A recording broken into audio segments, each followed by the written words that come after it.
अस्सलाम वालेकुम व्यूअर्स। उम्मीद करता हूँ कि आप सब लोग खैरियत से होंगे। जैसा कि आप जानते हैं कि अमेज़ॉन की एक रिटर्न पॉलिसी है जिसके मुताबिक हर ख़रीदार ख़रीदारी के 30 दिन के अंदर अंदर अपना आइटम वापस कर सकता है। ये 30 दिन वाली लिमिट मुख्तलिफ मौक़े पे कम या ज़्यादा भी हो सकती है। मसलन अगर वो खाने पीने वाली एक्सपायरेबल चीज़ें हैं तो उनकी कम हो सकती है, और अगर हॉलीडे सीज़न चल रहा है तो ये 30 दिन की मियाद बढ़ाकर 40 से 45 दिन भी की जा सकती है। लिहाजा आप अगर अमेज़ॉन FBA सेलर हैं तो आपको पता होना चाहिए कि अमेज़ॉन की रिटर्न और रिफ़ंड पॉलिसी क्या है, और जो आइटम रिटर्न होकर आता है उसका डिस्पोज़ल क्या किया जाता है। क्या आपको दोबारा वो बेचने की इजाज़त होती है? अगर किसी वजह से नहीं होती तो इस आइटम का क्या डिस्पोज़ल होगा? क्या इसको फेंक दिया जाएगा या आपके दिए हुए किसी एड्रेस पे अमेज़ॉन उसको भेज देगा? ये सब बातें जानने के लिए आइए चलते हैं आज की वीडियो की तरफ।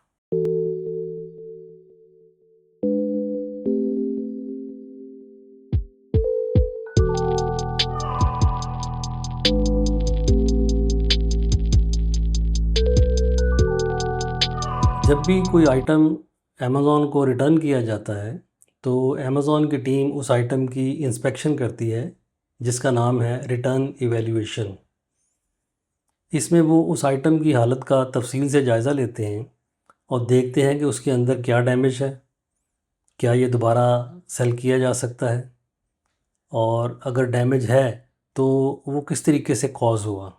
क्या वो आइटम ही डिफेक्टिव था, या कस्टमर ने उसको डैमेज कर दिया, या अमेज़ॉन के अमले की गफलत की वजह से ट्रांसपोर्टेशन के दौरान या उनके फुलफिलमेंट सेंटर के दौरान वो डैमेज हुआ। अगर उसकी कंडीशन बिल्कुल ठीक हो और वो रीसेलेबल हो तो उसको आपकी इन्वेंट्री में दोबारा से ऐड कर दिया जाता है। लेकिन अगर वो दोबारा रीसेलेबल नहीं है तो फिर उसको कैटेगराइज़ किया जाता है, जो कि मंदरजा झैल 4-5 कैटेगरीज़ हैं, उनमें से किसी एक में। सबसे पहली कैटेगरी है डिफेक्टिव आइटम की। इसका मतलब होता है कि आइटम के अंदर कोई नुक्स है जो यहाँ से भेजने से पहले ही था, अमेज़ॉन से निकलने से पहले, जिसकी वजह से वो यूज़ेबल नहीं है, तो उस आइटम को डिफेक्टिव कहा जाता है। दूसरी कैटेगरी होती है एक्सपायर्ड, यानी उस आइटम की डेट एक्सपायर हो चुकी है, वो दोबारा यूज़ेबल या सेलेबल नहीं है। और तीसरी कैटेगरी होती है कस्टमर डैमेज्ड, यानी कस्टमर ने उसको इस्तेमाल किया, उसके ऊपर हाथों के दाग लग गए, या वो अगर बाथरूम में इंस्टॉल करने वाली कोई चीज़ थी, पानी के छींटे उसके ऊपर पड़ गए, या उसका डिब्बा उन्होंने फाड़ दिया। उसके बाद दो कैटेगरीज़ हैं, अगर उसमें वो कैटेगराइज हो तो अमेज़ॉन उसकी ज़िम्मेदारी ख़ुद लेता है। एक तो उसको कहते हैं डैमेज्ड, इसका मतलब है अमेज़ॉन के स्टाफ ने उसको हैंडल करते हुए कहीं डैमेज कर दिया। और दूसरा होता है कैरियर डैमेज, यानी शिपमेंट के दौरान कस्टमर को भेजते हुए या वापस लाते हुए वो डैमेज हुआ, इसकी ज़िम्मेदारी भी वो ख़ुद लेता है। इन दोनों सूरतों में अमेज़ॉन उसकी ज़िम्मेदारी बड़ी ईमानदारी से लेता है, और उस आइटम की जो एक्चुअल प्राइस थी, आपकी परचेज़ प्राइस, जो कि आपने हो सकता है ख़ुद वहाँ जाके सेटिंग्स में लिखी हो या ना भी लिखी हो, तो अमेज़ॉन को बाकी जो लोग सेल कर रहे हैं उनकी प्राइसेस जो उन्होंने अपने सिस्टम में डाली होती हैं कि इस आइटम की सेल प्राइस, ख़रीदारी की प्राइस क्या है, वो उसके मुताबिक लगा के आपको रीइम्बर्स कर देता है। मैंने देखा है कि मेरे 3 दफ़ा आइटम इस तरह रीइम्बर्स हुए, तो जो मेरी एक्चुअल सेल प्राइस थी उससे $3-4 ज़्यादा ही लगा के अमेज़ॉन ने मुझे रीइम्बर्स किए थे। सॉरी, सेल प्राइस नहीं, ये परचेज़ प्राइस की बात हो रही है, यानी कि लैंडिंग प्राइस। और इस रीइम्बर्समेंट के लिए आपको कोई एप्लीकेशन वगैरह नहीं देना पड़ती, अमेज़ॉन ख़ुद ब खुद ये डिटरमिन करता है, और आपके नॉलेज के बगैर ही वो पैसे आपके अकाउंट में आ जाते हैं और आपको ईमेल के ज़रिए से इत्तला कर दी जाती है। अब हम बात करते हैं उन आइटम्स की जो ना तो दोबारा सेलेबल हैं और ना ही रीइम्बर्समेंट की कैटेगरी में आते हैं। उनको अब डिस्पोज़ ऑफ करना है तो उसकी दो ऑप्शंस आपके पास आती हैं। एक तो होती है लिक्विडेशन की, उसमें अमेज़ॉन औने पौने दामों उनको आइटम्स को बेचने की कोशिश करता है, और अमेज़ॉन का कहना है कि वो नॉर्मली 5 से 10% जो उसकी सेल प्राइस है उस पे वो बिकते हैं। और दूसरी ऑप्शन होती है, अगर आप अमेरिका में रहते हैं तो आप अपना रेजिडेंशियल एड्रेस दे सकते हैं कि ये रिटर्न एड्रेस है मेरा डिफ़ॉल्ट, जो आइटम भी इस तरह दोबारा सेलेबल नहीं है और लिक्विडेशन भी नहीं हो सकती, वो मेरे घर भेज दिया जाए। तो इस सूरत में वो आइटम आपके घर भेज दिए जाएंगे।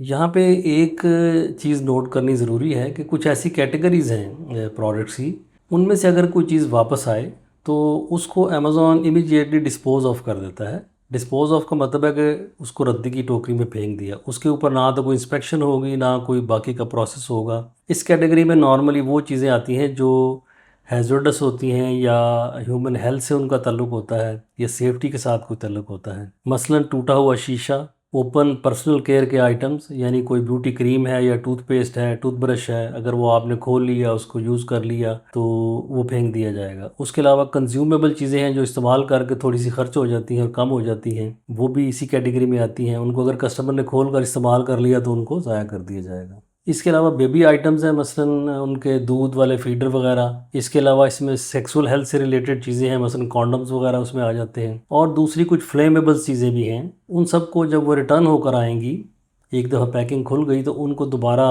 बेचना या कुछ भी करना नहीं होगा, सिर्फ उसको डिस्पोज ऑफ यानी कि रद्दी की टोकरी में फेंक दिया जाएगा। यहाँ अब ये बात समझने वाली है कि ये जितने भी ऊपर प्रोसेसेस या डिस्पोजल मैंने बताए हैं, उन सब में अमेज़ॉन को कुछ ना कुछ एफ़र्ट करनी पड़ती है और उस चीज़ के वो आपसे पैसे चार्ज करता है। मिसाल के तौर पे कस्टमर से जब चीज़ वापस आएगी तो $6-7 उसका शिपमेंट का जो खर्चा है वो आपको पड़ेगा। अगर उन्होंने उसको रीसेल किया तो $1-2 में वो चीज़, मतलब उसको उन्होंने लिक्विडेट किया तो $1-2 में बिकेगी। और $1-2 वो अक्सर ऐसा होता है कि आपके ऊपर ख़र्चा पड़ जाता है कि अमेज़न ने ज़ाहिर है उसको कहीं ले जा के बेचा होगा, तो वो जो एफ़र्ट की है उसके पैसे डालेंगे तो ज़ीरो हो जाएगा आपका हिसाब किताब। और अगर आप अपने घर मंगवाते हैं तो घर मंगवाने के दोबारा $6-7 आपको पड़ेंगे किराए के। और उसके अलावा जो रिमूवल होता है ना, शेल्फ से किसी भी चीज़ को रिमूव करना, उसकी भी फ़ीस होती है। वो मैंने देखा है, नॉर्मली अगर आपका आइटम का वज़न 1 किलो से कम हो तो वो $1.04 अकॉर्डिंग टू अमेज़ॉन उसकी कटौती होती है। तो जो नए-नए सेलर हैं वो कुछ लालच करते हैं कि मेरे घर चीज़ वापस आ जाए तो मैं उसको यूज़ कर लूँगा, किसी को गिफ्ट दे लूँगा। लेकिन जब वो इतनी ज़्यादा चीज़ें, आपका कारोबार चल पड़ता है तो ये काफ़ी चीज़ें वापस आती हैं। तो आप फिर सोचते हैं कि यार मैं, इनकी यूटिलिटी तो कोई नहीं है मेरे पास, तो इतने पैसे मैं उनके ऊपर क्यों खर्च कर रहा हूँ। लिहाजा वो एक और अल्टरनेट सॉल्यूशन होता है जिसको कहते हैं रिटर्न लेस रेजोल्यूशन। आप उसको सिलेक्ट कर लेते हैं ऑप्शंस में जाके। उसमें ये होता है कि जब कोई कस्टमर ये डिसाइड करता है कि ये आइटम वापस करना है तो अमेज़ॉन उसको पैसे वापस कर देता है और दोबारा चीज़ उससे कलेक्ट नहीं करता। उसे कहता है कि ये तुम रखो और मौज करो।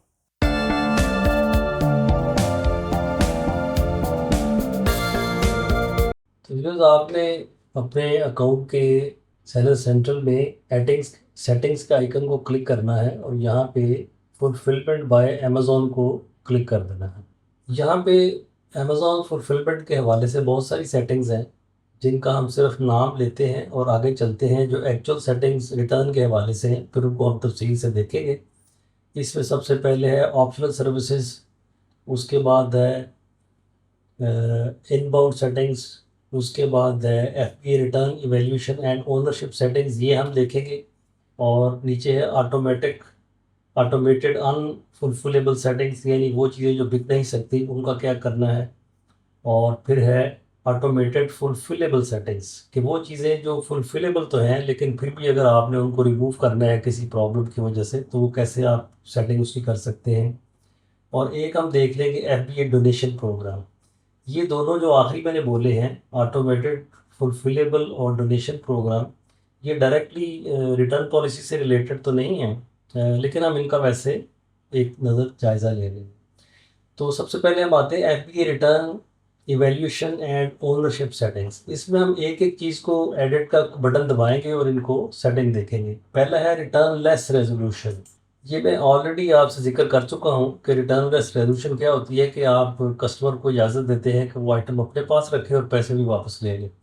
तो ये मैंने यहाँ किया हुआ disable return less resolution for all asanas, ये डिफ़ॉल्ट सेटिंग है। आप चाहें तो चूज़ कर सकते हैं disable return less resolution for selected asanas, यानी कुछ आइटम्स जो सस्ते हैं, आप समझते हैं उनको मंगवाना बेकार है, आप चाहें तो वो चूज़ कर सकते हैं।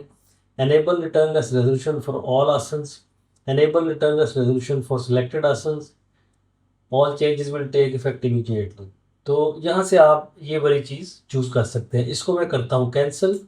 अब हम अगली सेटिंग पे आते हैं, return item evaluation. Enable return evaluation for all asanas, ये डिफ़ॉल्ट सेटिंग है। तो आप चाहें तो उसको चेंज कर सकते हैं, enable return evaluation for selected asanas, disable return evaluation for all asanas. तो अगर आप ये टोटली डिसेबल कर देंगे तो फिर वो सबको रद्दी की टोकरी में फेंक दिया जाएगा। Disable return evaluation for selected asanas, कि कुछ सिलेक्टेड आसन्स जो हैं उनकी आप इवैल्यूएशन डिसेबल करना चाहते हैं, बाकी की आप कराना चाहते हैं। बहरहाल डिफ़ॉल्ट सेटिंग मैंने चूज़ की हुई है, इसको हम करते हैं कैंसिल।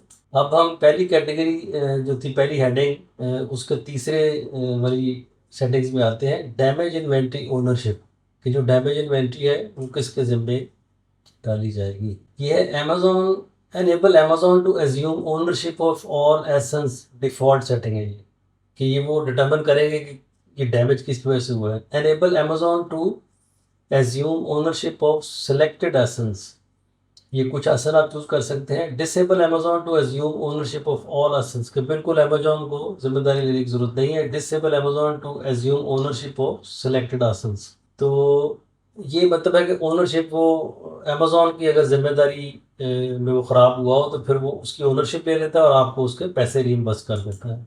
अच्छा, ये पहली मेन हेडिंग की तीनों सब हेडिंग्स हमने देख ली। अगला है ऑटोमेटेड अनफुलफिलेबल सेटिंग्स।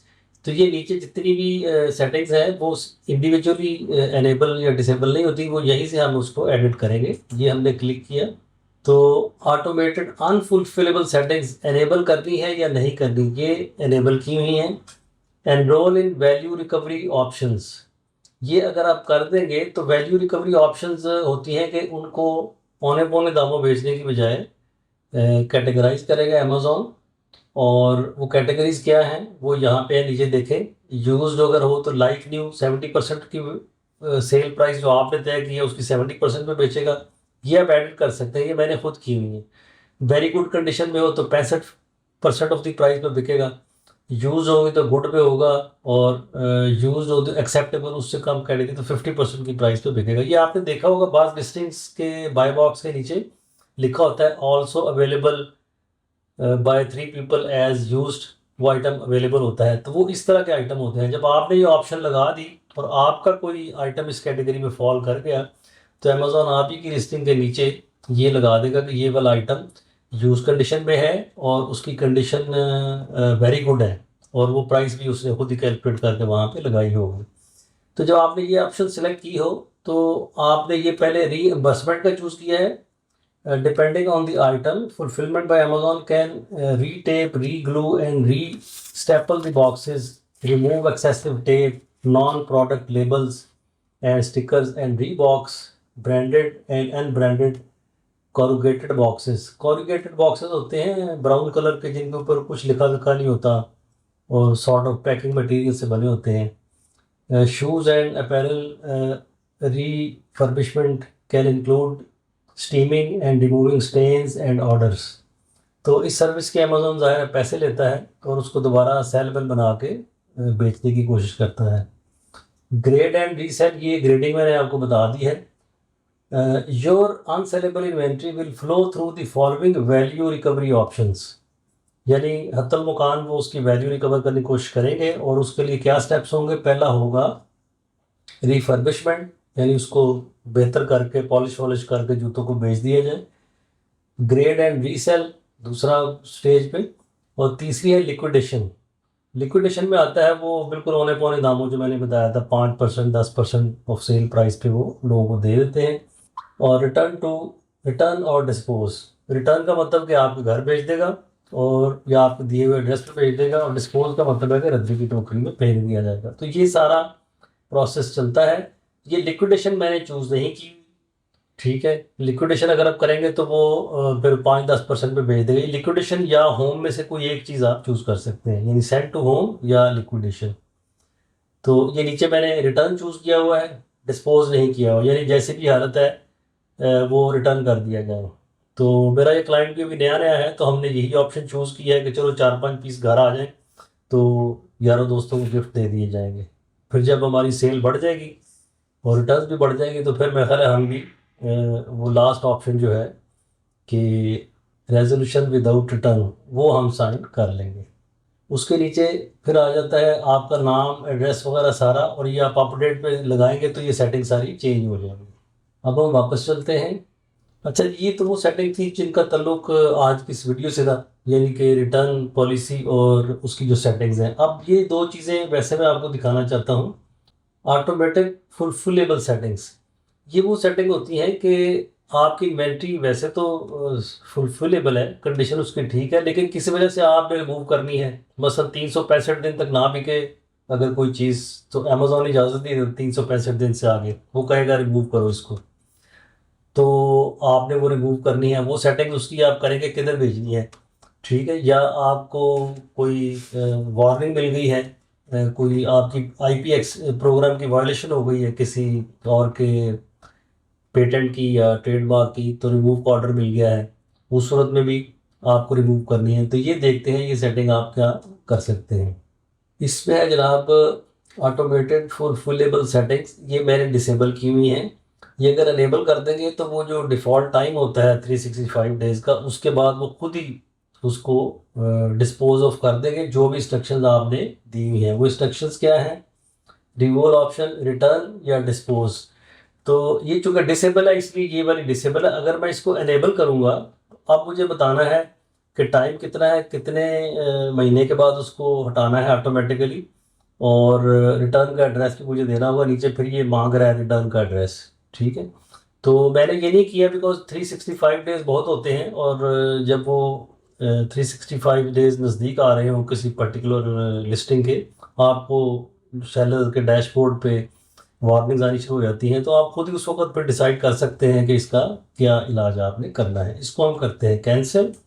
अच्छा, ये एक और चीज़ है जो मैं आपको दिखाना चाहता हूँ कि एफपीए डोनेशन प्रोग्राम, इसके अंदर अगर आप ओके कर दें, ज्वाइन कर लें, तो वो चीज़ें जिनको आप डिस्पोज ऑफ करना चाहते हैं किसी वजह से, वो हैं वो यूजेबल, लेकिन आपको ऑर्डर मिल गया है रिमूव करने का, आप पाकिस्तान या इंडिया में रहते हैं, तो रिमूव करके आप कहीं ले जा नहीं सकते, क्योंकि वहाँ पे जो प्राइवेट स्टोरेज हाउसेज हैं उनकी भी फीसें बहुत ज़्यादा हैं।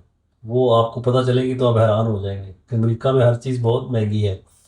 तो आप कहते हैं कि यार मैं कुछ भी नहीं करता, इसको तुम डोनेट कर दो, तो वो कुछ चैरिटी ऑर्गेनाइजेशंस हैं उनकी लिस्ट पे, उनको वो आइटम फ्री पे दे देते हैं, और उनकी जो वैल्यू होती है वो आपको एक सर्टिफिकेट दे देते हैं। तो डोनेशन के खाते में आपको इनकम टैक्स की जो आपकी होती है ना, अमाउंट ऑफ मनी, इस पर टैक्सेबल इनकम जिसको कहते हैं, उसमें वो कमी हो जाती है, आप उसको माइनस कर लेते हैं। तो बाज़ जो सेलर्स हैं वो ये वाली ऑप्शन भी चूज़ करते हैं।